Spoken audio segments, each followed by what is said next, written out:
Hola, hola, ¿cómo están? Bienvenidos a Vintage, el baúl de los recuerdos. Y tenemos un tema nuevo que no habíamos tenido oportunidad de estrenar en esta temporada, que es el cine.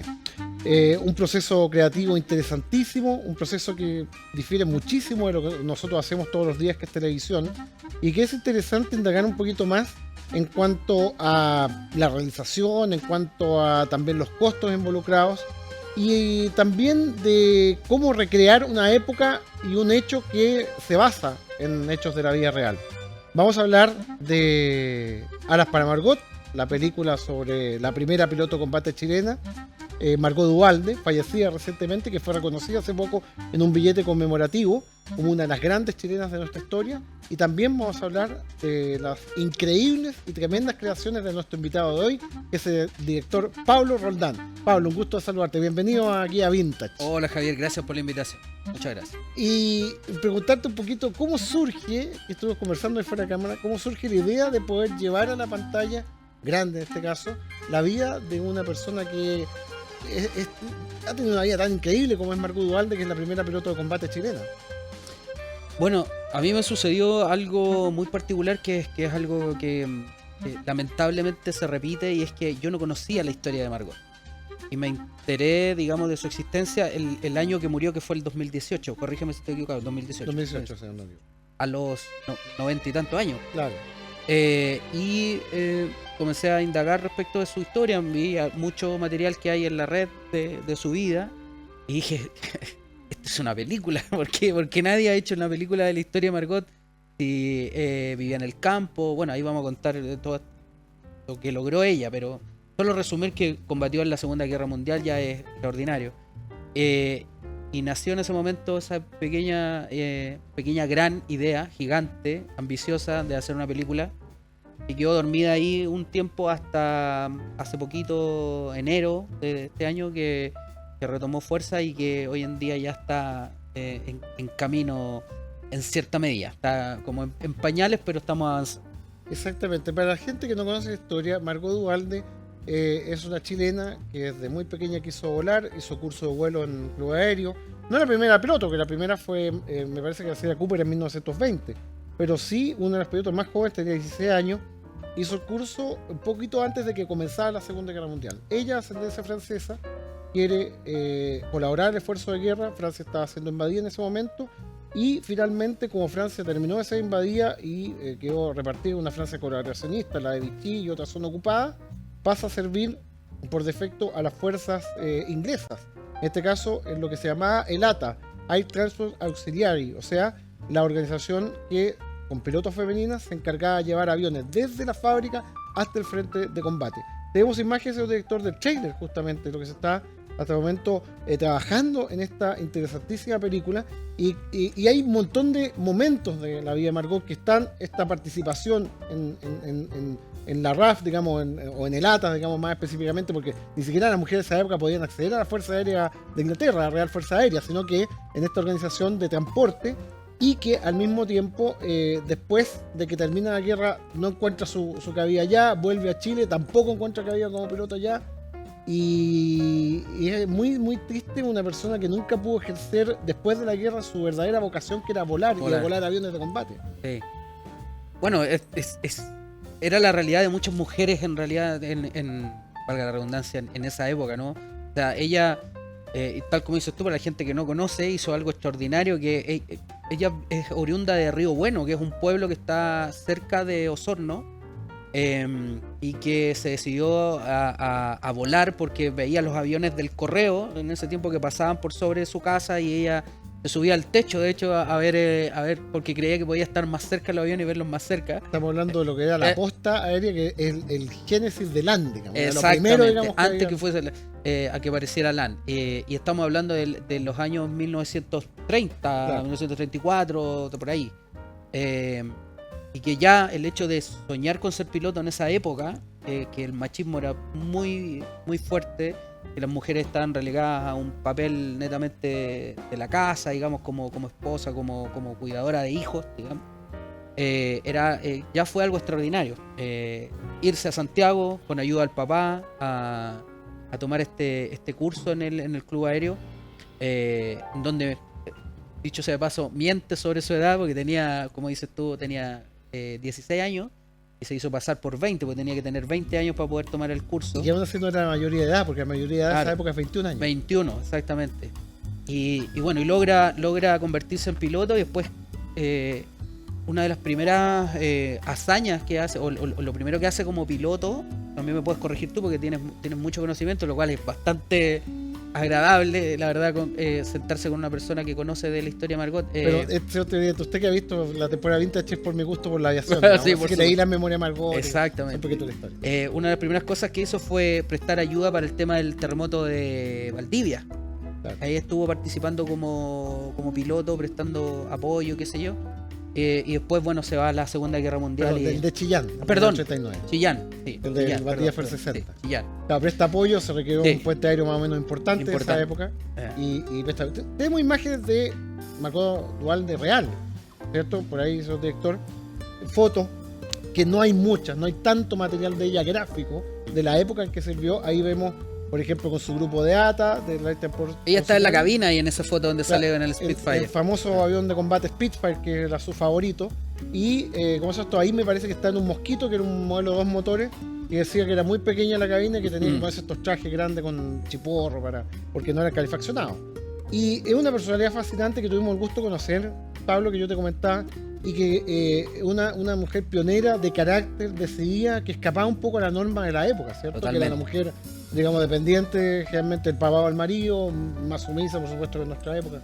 Ujú. Era una personalidad Sí. fascinante. Bueno, personalmente yo creo que era una necesidad que ella fuese o tuviese esa personalidad para poder lograr lo que logra finalmente, que es primero ser piloto, luego ir a Europa a combatir, volar 100 tipos de aviones. Tú sabes que voló 100 tipos de modelos de aviones diferentes a los cuales a veces ni siquiera le dan una instrucción ni nada, sino Claro. que le decían: ahí está el avión, por favor llévatelo de aquí a Inglaterra, no sé qué. No sé, una Entonces, instrucción básica. claro, una de instrucción vuelo muy y- básica, a qué sé volar. yo, y sin la tecnología que existe hoy, ni parecida, y con lo que conversamos, porque había momentos incluso en que cuando llegó cuando ella llega a Europa, no pudo ser piloto de inmediato, estuvo de mecánica, mucho tiempo en un taller mecánico, en donde sufrió mucho. Ella habla mucho en su biografía de la soledad que sentía en esos momentos, de lo difícil que era, estuvo a punto de renunciar y todo.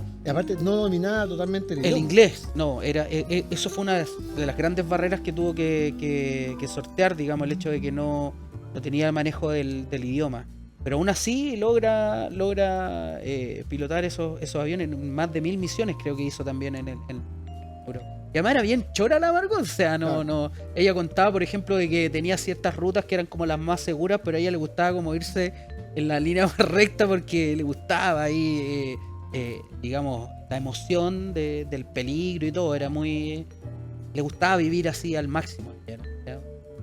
Que ella era una heroína, es una heroína. yo creo, Absolutamente. totalmente. Bueno, para los que nos gusta la versión es la principal referente, como la única Totalmente. piloto de combate, piloto mujer y piloto de combate, más encima. Peligros, por ejemplo, las ciudades estaban rodeadas en esa época de lo que ella llamaba los balloons, los globos sí. cautivos, Sí. para evitar. Entonces, de repente había que sortear los globos, había gente que se estrellaba con los globos, Sí. era terrible. Entonces, director, veamos de nuevo el tráiler de la película que gentilmente nos ha facilitado Pablo, para hablar un poquito de este proceso creativo y lo que conlleva, y la colaboración de importantes actrices, como el caso de Alejandra Araya y también de Teresita Reyes, que Sí. son un poquito las dos Margot de tu línea de tiempo, que es la Margot Exactamente. madura, digamos, que del tiempo más presente, y la Margot de esa época, joven, ¿no? Sí. Bueno, el proyecto en sí se llama Alas para Margot, que es la película, que dicho sea de paso lo explico porque mucha gente me pregunta, hay algunas personas que como que no les gusta el título, como que no sé, es como que lo asocian un poco con ese como el vuela alto, no sé qué, pero tiene una razón muy importante, y es que cuando ella volvió a Chile, tuvo en algún momento el sueño de hacer un viaje alrededor del mundo. Y la campaña que había para juntar recursos y todo se llamaba Alas para Margot. y hay una carta muy bonita que le escribe Gabriela Mistral. Mira, ahí estamos viendo, por ahí está ejemplo, Teresita. a Teresita, y esa como escena Margot. está, claro, aquí dice, basada en hechos reales, efectivamente. Ese es el puente de Río Bueno donde tuvimos la oportunidad de grabar. Ahí nos conseguimos esa burrita que se dio un atardecer espectacular. La Ahí está fotografía muy linda. Roberto Cano, perdón, sí, bien digo, Roberto Cano, que es el quien interpreta a... Perdón, Juan Cano, perdón. Juan Cano. Siempre me equivoco, yo soy muy volado con los nombres. Y ahí está Juan Alejandra, que interpreta a esa Margot joven. Sí. Para explicar, la Margot, digamos, de edad que aparece en un auto deportivo, digamos, es porque efectivamente ella tenía un auto y andaba fuerte. Muy rápido. Después al regreso de la guerra, porque ella tenía esa sensación de velocidad que Sí. no se da cuenta, ¿no?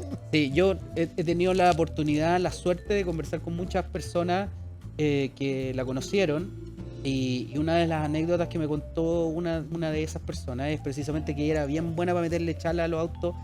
Y era precisamente porque estaba acostumbrada a la velocidad. Tú sabes que el Spitfire es un avión que alcanza 600 kilómetros por hora. Claro, exactamente, 500 unas kilómetros, 450 millas. 400, claro. Entonces, ella, yo trato de ilustrar eso en este tráiler que montamos, en donde ella dice que una vez que uno ha pilotado un avión de guerra nunca más anda lento por la vida. Es un poco una analogía de lo que fue su vida. Ella a los 80 años se tiró en paracaídas, entonces era una persona, yo la verdad que estoy un poco como, no un poco, bastante como poseído por la energía de ella, por lo que es su historia, y espero que, y confío en que podamos llevar a cabo este proyecto primero porque tengo muchas ganas de contar el tema, y segundo porque también quiero de alguna forma poder hacerle un homenaje grande a ella, porque creo que se lo merece, de todas maneras. Dentro de tu idea, porque lógicamente un proyecto está en formación, está el tema, claro, de su vida en Inglaterra, digamos, esta cosa que llevaba los aviones, después el término, el paso por Francia, donde se certifica finalmente como piloto de combate y dispara las armas que nunca pudo disparar en cada avión. Y después en su reintegro a Chile y las dificultades que tuvo, lo que conversábamos, que efectivamente solamente una línea aérea le dio espacio, Lipasur muy chiquitita que iba a Pucón, digamos, al sur, como piloto privado también, y finalmente solamente como controlador de tránsito aéreo. Sí. También tienes pensado un poquito ver ese momento que empieza a ser amargo de no encontrar cabida en lo que ella amaba, que era volar. De todas maneras, o sea, para contar un poco la historia, o cómo yo pretendo contar la historia de Margot, trata sobre Margot anciana ya que regresa a su pueblo natal, que es Río Bueno, que es el papel que interpreta Teresita Reyes, y ahí se encuentra con el nieto de un novio que tuvo ella antes de irse a la guerra, que es un periodista y que quiere sacarle esta nota que lo puede catapultar para poder irse de Río Bueno, ¿no? Y entonces Margot le da una lección de vida y ellos se vuelven amigos y qué sé yo. Y asistimos a través de flashback, qué sé yo, a la historia de Margot joven, que está interpretada por Alejandra Araya. Pero es indudable que tengo que contar la historia de lo que ocurre con ella a través de todo. Son 3 etapas, ¿no es cierto? La Margot niña que sueña con volar, la Margot joven que lo logra, que va a luchar, y la Margot anciana que vuelve cambiada de la guerra, porque para nosotros es como una aventura y es como Hollywood y no sé qué, y hablamos de la guerra así con mucha soltura, ¿no? Pero fue la guerra, o sea, ella perdió muchos amigos ahí, perdió colegas, vivió momentos muy tristes, fue muy difícil para ella. Y claro, que hay que aclarar que no entró en combate, pero claro, sí, por ejemplo, amigas de ella fallecieron en horrible accidente. Sí. Hay uno que sale en la biografía, un Typhoon, que quedó un modelo de casa, digamos, que quedó, no pudo despegar de una pista y prácticamente la vio morir ahí en vivo, en directo. También novios y pololos que fallecieron, que sí entraron en combate y fallecieron, así que efectivamente fue un momento traumático. Sí, claro. Entonces, y además todo eso se suma a lo que tú cuentas, o sea, el hecho de que su sueño siempre fue volar, que el hecho de participar en la guerra, de adquirir toda esta experiencia, volar 100 tipos de aviones, de hacer estas misiones ultra peligrosas, y después volver a tu país y que no te dejen pilotar un avión comercial, participar porque eres mujer de nuevo, claro. O sea, después de tanto tiempo, fue muy difícil. Y te contaba yo que habían otras cosas que pasaron ahí, como el hecho de que le entraron a robar a su departamento, le robaron en series cosas, o sea, recuerdos valiosos para ella. Se enfermó también después de un viaje a Canadá. Entonces, su vida fue bien difícil. Y es un ejemplo, yo creo, no solo como mujer, quitando un poco como esa como chapa de que la mujer sino que como persona nomás, o sea, todo lo que tuvo que enfrentar. Y aparte, uno que le conoció en persona, era una mujer tremendamente humilde, una persona tremendamente humilde. Nunca se cayó el estatus de ídola, pese que para los que nos gusta la versión, era una ídola propiamente tal, y entonces acá detestaba el tema de los encuentros sociales. Una vez dijo, me aburre que me pidan tantas fotos, no sé por qué me pidan tantas fotos. Sí. Ella misma no entendía por qué era tan reconocida, humilde, famosa, querida, digamos, por lo que hizo. Le gustaban mucho las palomas. Claro. Me contó unos amigos de ella que le gustaba cuando iba a un restaurante pedir, ella pedía pan y le gustaba llevarle, porque tenía una afinidad con las palomas, con las aves en general, pero le gustaban mucho las palomas. A mí eso me causó mucha ternura, porque además ella es una mujer, era de una contextura grande y era una mujer como muy poderosa también. O sea, uno piensa en alguien que es capaz de controlar una máquina como un Spitfire, que era su avión ideal, No, sí, y llegó, después te la imaginas tirándole miguitas a las palomas y así, bueno, ¿qué onda? De hecho, llegó a pilotear, está certificada para multimotores, bimotores, para pilotear Sí. bimotores como el Mosquito y otros. Y ¿cómo se llama esto? Que Los lo clase vimos ahí 4, clase 4, y los no aviones más alcanzó a grandes. hacer la certificación de cuatrimotores, pero sí podía volar de copiloto, en copiloto. aviones de bombarderos de 4 motores, Sí. que eran la última. Los chupada del mate. Lancaster y los más, los Lancaster, grandotes, sí. ¿cómo se llama esto? El Los B- otros, Stirling, sí. todo eso, y el B-17, que es B-17, sí. americano. Así que realmente uno dice y después la ve ahí. Ahí, claro, tenía esa parte, digamos, tierna también y frágil. Quiero aprovechar para mencionar algo muy importante, y es que cuando nosotros iniciamos el proyecto, que fue de palaos nomás, o sea, de que empezaron a dar las cosas, qué sé yo, Teresita le encantó la idea, bueno, la Ale Araya, nosotros hicimos este cortometraje de ciencia ficción, se llama Adam, en donde que nos fue muy bien, también le encantó el proyecto y partimos nomás así, porque nos gustó a todo el proyecto y le dimos nomás, y de pronto dijimos, oye, no, tenemos que hablarle a la familia, y tenemos que, Claro. ¿qué va a pasar? Y la verdad que estábamos con la confianza nomás, y resulta que no habíamos tenido esa oportunidad, y hoy día puedo decir que tengo una autorización firmada por la familia de Margot, por el hijo de Margot, a quien le mando un cariñoso saludo, y también al nieto, que es Sebastián, que fue el que nos hizo el nexo para hacer la película. Estamos autorizados, no, la familia no va a participar activamente en la película, pero sí tenemos la autorización de ellos para poder llevar la historia de Margot a la pantalla grande, así que en ese sentido estoy como estamos muy contentos, tranquilos, porque podemos avanzar sin problema, y es un gran paso también. No, es tremendo. También me contabas que fuiste al Museo Aeronáutico, también la Sí. autoridad del museo, Ricardo Espectacular, Gutiérrez, sí. director, estaba también muy contento, entusiasmado por el proyecto. Sí, me gustó mucho. Yo no había ido nunca al Museo Aeronáutico. La verdad que me emocionó mucho entrar al museo y ver en la entrada del museo hay una gigantografía de Margot, y hay unas vitrinas que están en la entrada, lo cual es maravilloso. Creo que es lo que merece, mínimo. Y el director fue muy, muy amable, todo el personal también nos permitieron ahí acceder a todos lados, y tenemos la venia de ellos, y nos van a colaborar también para lo que va a ser la película final. Absolutamente, estoy seguro que, bueno, en el caso mío y muchos otros amantes de la aviación también estaríamos encantadísimos de poder colaborar. Vamos a hablar un poquito más de justamente tus proyectos. Hablabas de Adam, hay un proyecto también pionero, que vamos a recordar algunas imágenes y que también tuvo reconocimiento y alcanzó repercusión, que tiene relación con la ciencia ficción, porque tú has transitado entre la ciencia ficción, entre los westerns, entre el futurismo también, la tecnología, y un poquito y tenemos ganas de hablar de eso, pero vamos a hacerlo en segundo bloque, ¿eh? Vamos a hacerlo en segundo bloque porque tenemos mucho más que conversar con Pablo Roldán, por primera vez hablando de cine. Para nosotros es un tremendo orgullo acá en Vintage poder hablar de cine, así que pausa y regresamos con más Vintage, el baúl de los recuerdos. Seguimos haciendo Vintage, el baúl de los recuerdos, aquí en Web TV, ¿cierto? 21.1, señal abierta, y también en todas tus plataformas. Siempre yo le mando un mensaje a los televidentes del futuro, porque son los que nos ven a través, por ejemplo, de YouTube. Así que, bienvenido, quizás en cuánto tiempo más se va a seguir viendo nuestro programa, y hay gente que va a querer resolver sus dudas. Están los comentarios, yo los leo siempre, así que ningún problema, cuando ustedes quieran. Y estamos con Pablo Roldán, director de Alas para Margot, el proyecto, ¿cierto?, de la película sobre la destacada piloto chilena Margot Duhalde, primera piloto de combate certificada en nuestro país, que recientemente fue reconocida en un billete conmemorativo emitido por la Casa de Moneda. pero tú empezaste con un proyecto que realmente fue importantísimo y pionero, sobre todo para el fandom de Star Wars, que fue El Renacimiento. Por ahí Renacimiento, sin él. El Renacimiento. Que traducido en inglés le pusieron Renaissance. Sí, Renaissance. Sí. Y, ¿cómo se llama esto? ¿Tenemos ahí alguna imagen, señor director? No te puedo creer. De aquella época, y un poquito cómo surge la idea de hacer, en el fondo, ¿cómo se llama esto en inglés? Fanfilm. Fanfilm, exactamente. Sí. ¿Cómo surge esta idea? Bueno, este es un proyecto de un director chileno extraordinario que se llama Inti Carrizo Ortiz. Estamos hablando, fue hace tanto rato, o sea, estoy hablando de 2004, tenía hasta pelo ahí. 2004 empieza. Sí, en 2004 empieza, claro.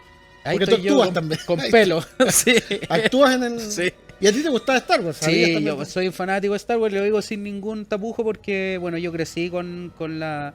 Siempre cuento que tengo una anécdota muy pequeñita, muy linda con el tema de que en esa época no existía el VHS todavía, ni siquiera el Betamax en ese momento, estoy hablando del año 87 por ahí, y yo grabé el Imperio Contraataca, lo grabé del aire a un cassette de la tele, claro.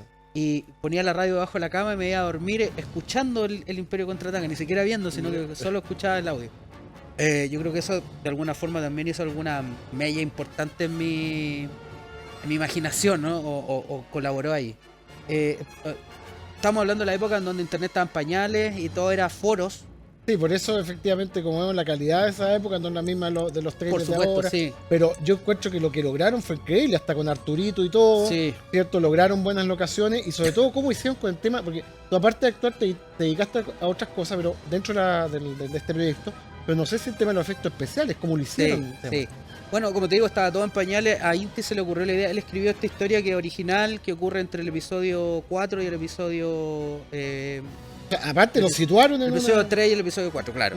Entonces, lo que le pasó a él que cuando empezaron estas precuelas, iba a los estrenos y en el estreno donde estaba toda la gente con sus disfrazados, o sea, ataviados, digamos, de cosplay y qué sé yo, de pronto ve a Artudito, ve a Boba Fett, ve a Darth Vader y dijo, oye, si yo quisiera hacer un cortometraje, lo único que tendría que hacer es juntar a estos amigos y hacerlo. Entonces todo partió así en un foro que en ese momento se llamaba TheForce.net, que no existía Facebook todavía ni nada. No, era todo con foro. Y ahí era puro foro, puro hablar y qué sé yo. Entonces él dice, oye, quiero hacer esto, nos va a tomar un fin de semana, 2 fines de semana, demoramos 2 años en terminar.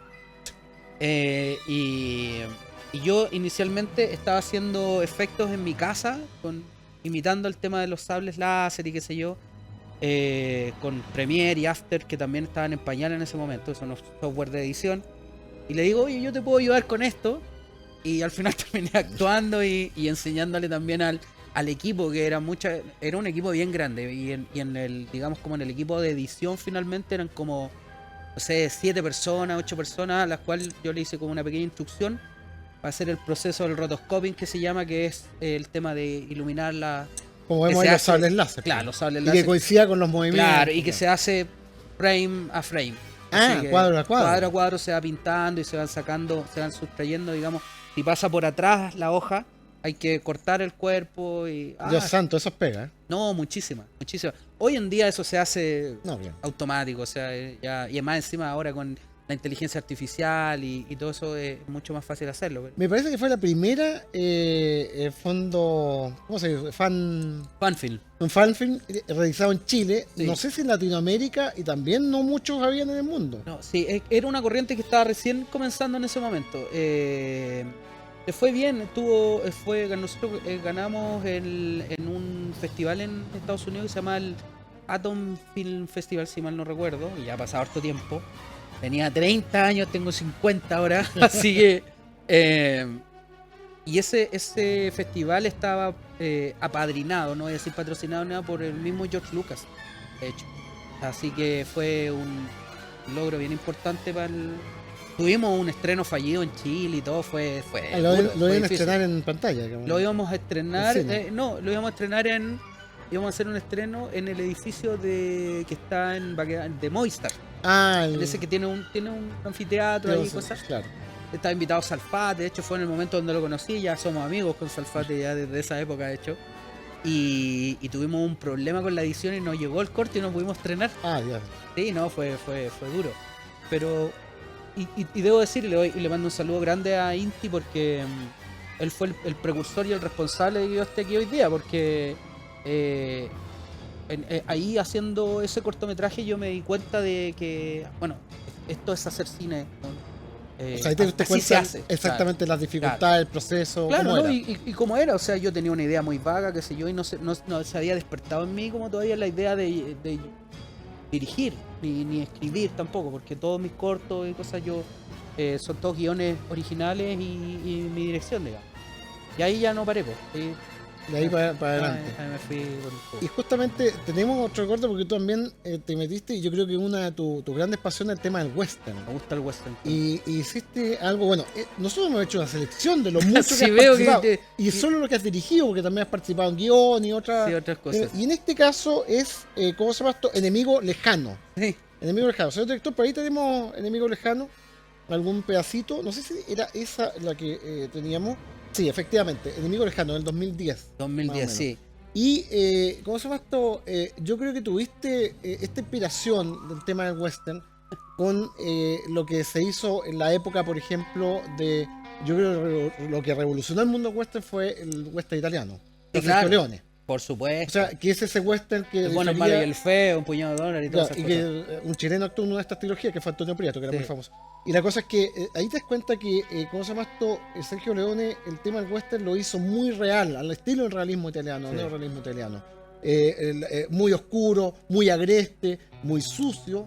Y yo creo que también tú viste esas películas y dijiste, por aquí quiero irme. Sí, bueno, a mí me pasa algo súper particular con eso. Bueno, yo crecí, era chico, no voy a decir que era un fanático del spaghetti western, pero obviamente que reconozco y conozco las películas.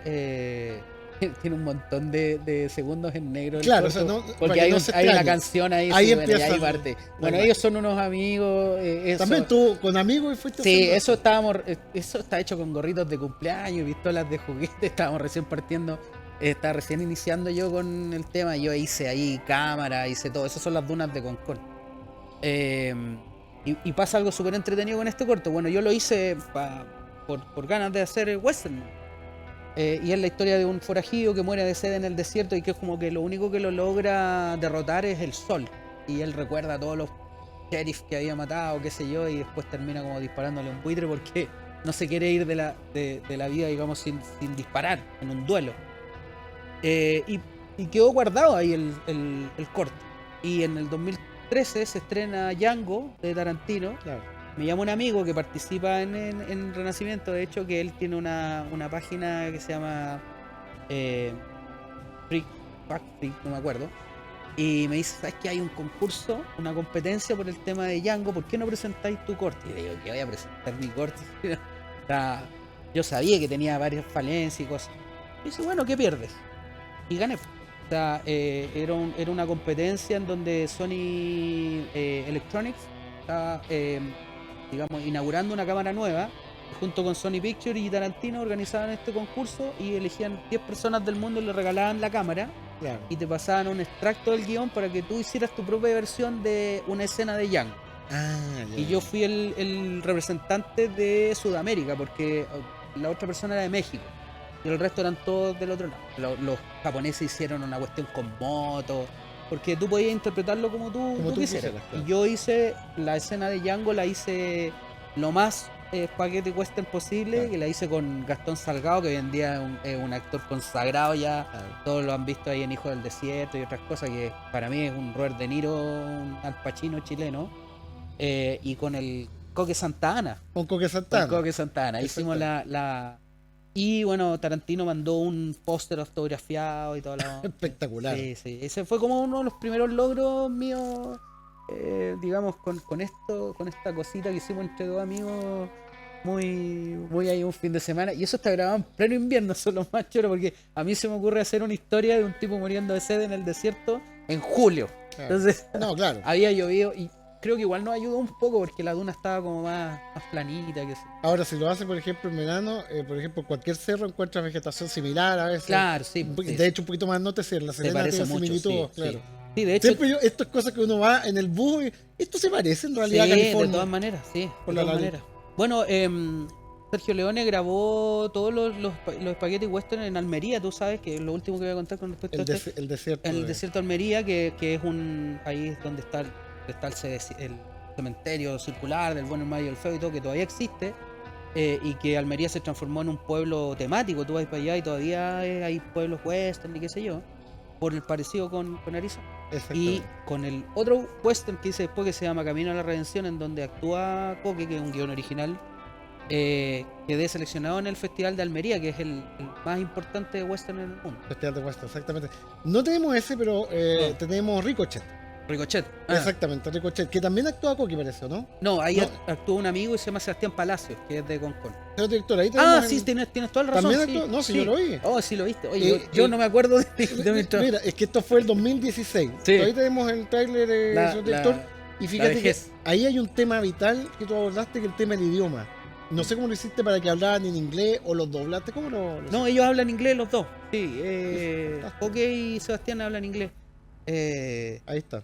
Y esto también fue una locura que grabamos así. Después de hacer Road to Redemption, hicimos este corto, que es un forajido que está muriendo también ahí de tuberculosis, y Coque es un doctor que está y se ve atrapado con él, y al final se baten a duelo. Y bueno, Ricochet es el nombre que le dan los gringos al sonido que hace la bala cuando rebota. Cuando rebota, exactamente.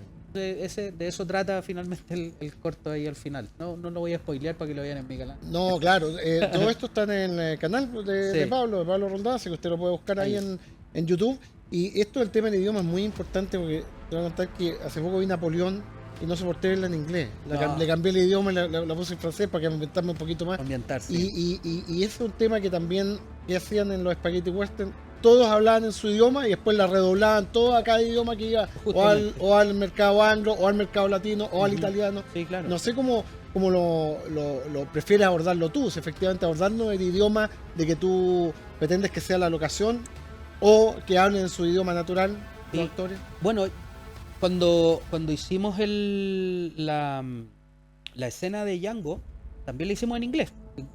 Coque habla en inglés y Gastón dio su mejor esfuerzo también ahí, porque no tenía el dominio que tiene Coque, pero también hablaron los dos, digamos. O sea, para mí era un requisito indispensable que fuese en inglés. O sea, si iba a contar una historia de western ambientado en Estados Unidos, tenía que ser en Claro. inglés. Porque, no sé, si hiciera algo de ambientado en Japón, no podría ponerlo hablando en español. Lo cual los gringos no tienen ningún miramiento. No, o sea, que el caso de Napoleón, la película que. claro, que y se no, hace en poco. Moisés y no sé. claro, y nadie lo va a hablar que era. arameo, hebreo antiguo, Claro. no. Bueno, en ese sentido es cuando admiro mucho yo a Mel Gibson, por ejemplo, que hizo Apocalipto en el idioma, digamos, que hablaban. Hablaban idioma, claro. Claro, y el tema de la pasión de Cristo también, La Pasión de que hebreo y todo el asunto.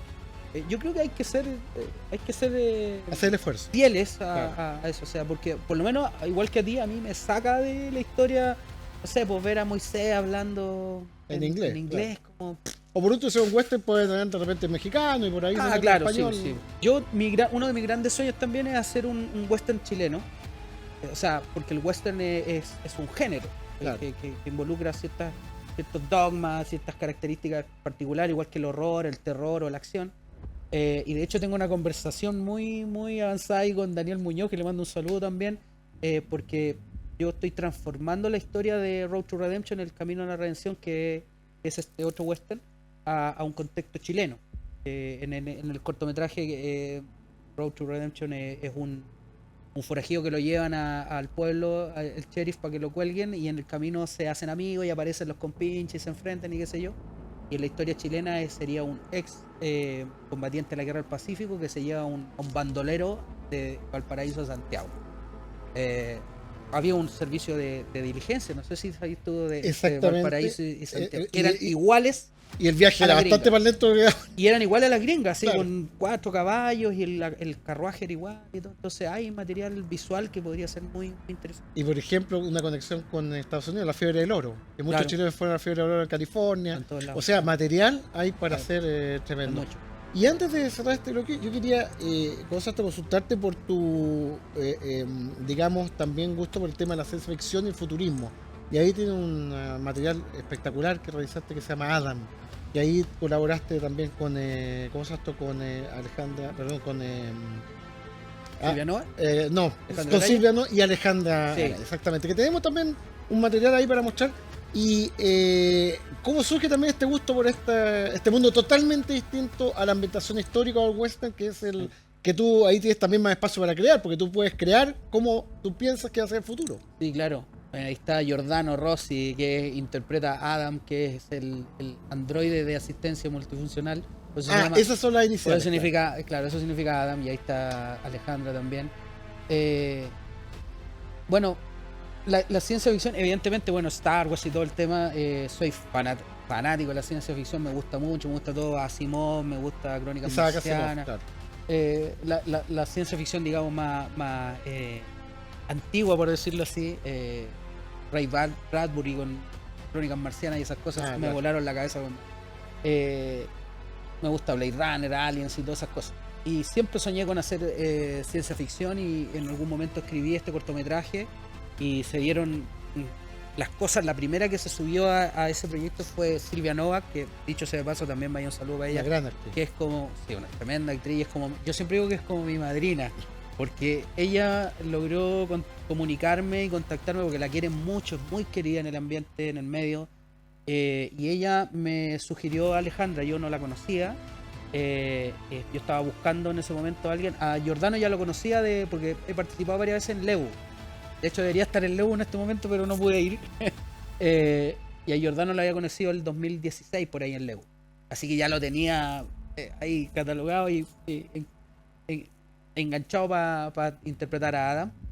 Y luego me comuniqué con Alejandra, que fue maravilloso porque la verdad que ella es una tremenda actriz, además una persona increíble. Está un dato, una anécdota interesante. Ahí apareció Bartolomé Reus, que hoy se está candidateando para alcalde de Providencia. Claro, Los liberales. Así que nos fue súper bien con este proyecto. Y déjame decir una palita de Alejandra que a mí me impresionó el papel que hizo en la teleserie de Mega, Perdón Nuestros Pecados, Sí, que realmente un personaje muy intenso, que tenía algún problema mental, de hecho, problema mental. y realmente interpretó muy joven un tremendo Sí. personaje, y que en este caso, lo que hemos visto, el material que tú tienes en tu canal, también lo hace espectacular. Lo hace muy bien, sí. Fue la verdad que... Bueno, con Adam pasaron cosas, ahí está Carlos Vélez también, que es un grande que se unió en último momento al proyecto y que lo hizo increíble también. Pasaron cosas muy increíbles con este proyecto. Se fue armando todo de una manera muy especial, muy mágica casi. Lo hicimos con muy pocas lucas, aún así con un presupuesto bien alto. Y nos fue súper bien. Tuvimos 56 selecciones en el mundo y 16 premios. No, tremendo. Incluido mejor director. Fui a Hollywood a participar ahí al mítico teatro chino, hablando de Star Wars, donde Claro. se estrenó Star Wars en el 77. Y gané ahí mejor director, el único sudamericano también en ese festival. Así que, Tremendo. bueno, Adam es mi joya. Exactamente, Sí. pero estamos seguros que las próximas van a ser aún más joyas de lo que... Eso de esperamos. eso estamos Eso absolutamente... esperamos. Exactamente, pero estamos seguros de aquello. Vamos a hacer una pausa, la última, para ir a nuestro tercer bloque de Vintage, el baúl de los recuerdos. Seguimos hablando de cine aquí en nuestro capítulo y vamos a ver lo que viene, el futuro, qué pasa con el cine chileno, las dificultades del proceso. Así que pausa y regresamos con más Vintage. Seguimos haciendo Vintage, el baúl de los recuerdos, aquí en Web TV 21.1, señal abierta, y en todas sus plataformas. Hablábamos un poquito de la realidad del cine chileno, que hace poco tuvo un reconocimiento tremendo, importante, con Una mujer fantástica, una película excelente película, que decirlo, yo la he visto varias veces, no deja de impresionarme. Pero para llegar a ese resultado, esto es como cuando yo me dedico al periodismo deportivo, usted me ha visto cómo se hemos tocado en otras plataformas. Y el proceso es tremendamente largo, es tremendamente costoso muchas veces. ¿Y cómo ves la realidad del cine chileno? Con este espejo que tenemos de una película que logró el Oscar, la primera película, digamos, no de animación, antes fue Historia de un oso, Historia de pero un oso. una película, digamos, con actores chilenos. es tan difícil llegar a ese punto tan alto que la gente a veces no sabe, pero es un camino costoso.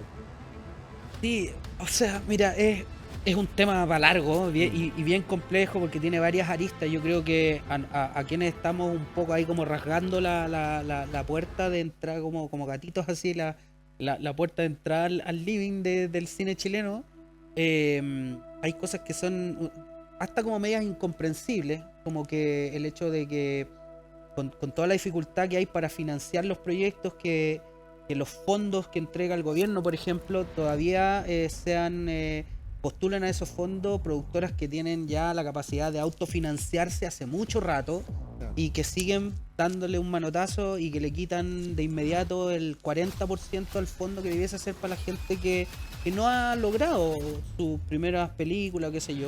No hablo solo por mí, o sea, hay mucha gente talentosa en Chile haciendo cine de género, cine a sangre, digamos, y que merecen esa oportunidad y que tienen que ir a pelear de igual a igual con estas grandes productoras que además trabajan en publicidad y que tienen una chorrera de marcas y que además tienen las películas anteriores que también los financian. Entonces uno dice, ¿realmente necesitan postular a los fondos que son, que desde mi punto de vista son como para otra cosa? O sea, Claro. como para levantar estas otras, digamos, alternativas, ¿no?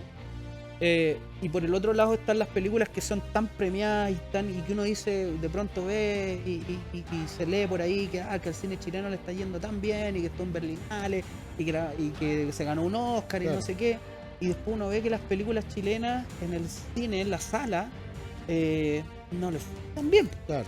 Porque sigue siendo la película más vista, y me pueden corregir después ahí en los comentarios si quieren, pero Kramer, si no me equivoco. Claro. Es una película que ya tiene un montón de años, entonces, y que es una comedia. Creo que como 10.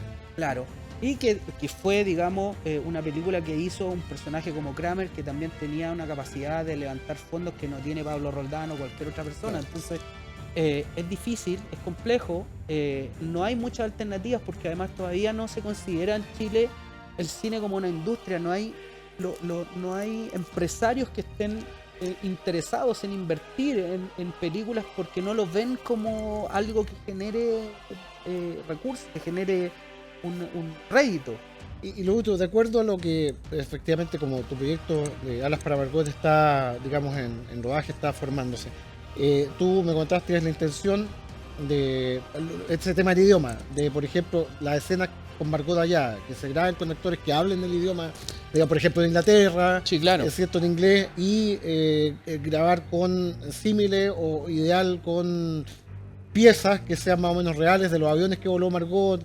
O sea, la ambición, digamos, está. Sí. Hay que ir de a poco avanzando. Claro, si tú te refieres al tema como de producción y cuáles son las expectativas que nosotros tenemos en ese sentido, que yo tengo en particular por proyecto, evidentemente yo espero conseguir los recursos. Es un proyecto muy ambicioso, muy grande, que requiere mucho presupuesto, y te comentaba así que a mí una de las metas que tengo para este proyecto es tratar de que la mayor parte de la producción se haga aquí en Chile. Claro. Y que se haga por equipos chilenos, porque yo sé que hay la capacidad, las ganas, el talento, el compromiso de la gente del medio, que conozco muchos que tienen ganas de participar en un proyecto así.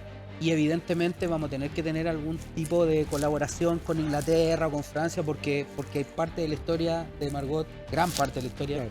ocurre en Europa. Entonces, pero en términos de producción específicamente, yo creo que voy a abogar y voy a tratar con todas mis fuerzas de que se haga la mayor cantidad aquí en Chile por equipos chilenos y por técnicos chilenos y con cast chileno. Yo sé que esto es adelantarse un poquito, pero para cerrar, ¿cuál es un tema que, aparte de lo que está realizando con Margot en cuanto a época u otro tipo de género de cine, que te gustaría abordar en el momento? ¿Qué has abordado? Western, ciencia ficción, Star Wars, o sea, futurismo y ciencia ficción. ¿Qué tema te gustaría abordar? Por ponerte ejemplo, no sé, por el Chile de los 50, algo por ahí. Porque, por ejemplo, la época de la Unidad Popular y la posterior ha sido muy, muy gráfica. Pero alguna época que dice, esto no lo ha hecho nadie. Yo creo que, como te decía, me gustaría mucho hacer un western chileno. Creo que, bueno,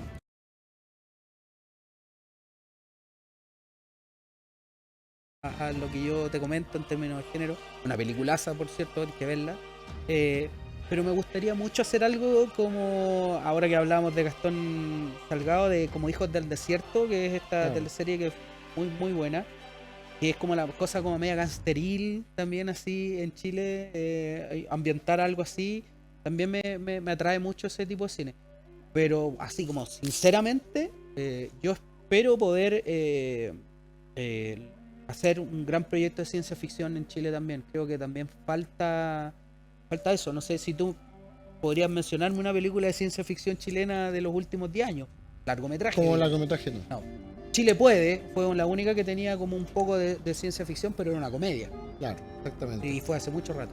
Pablo, te quería agradecer muchísimo tu presencia A ti, acá Javier. en nuestro programa. Te deseamos muchísimo éxito y por supuesto también nuestra desinteresada colaboración en lo que a uno le gusta, porque es la historia aeronáutica y un montón de cosas que yo creo que a poco, aunando voluntades, muchas veces estos proyectos, así como es nuestro programa Vintage, van saliendo adelante. Así que te agradezco muchísimas mucho gracias. por la invitación, Javier, y un saludo a toda la gente. Y bueno, ahí pendientes de Alas para Margot, que es este proyecto maravilloso sobre nuestra gran Margot Dual. Y nosotros, por supuesto, nos estamos reencontrando la próxima semana con otra visión interesante del pasado, o la gente que quiere recrearlo, o la gente que lo mantiene vivo. Esa es la temática de Vintage. Nos acercamos al Día del Patrimonio, donde tenemos preparada una cobertura especial para nuestro programa. Así que nos dejamos invitados al próximo capítulo. Que lo pasen muy bien. Muchas gracias por acompañarnos.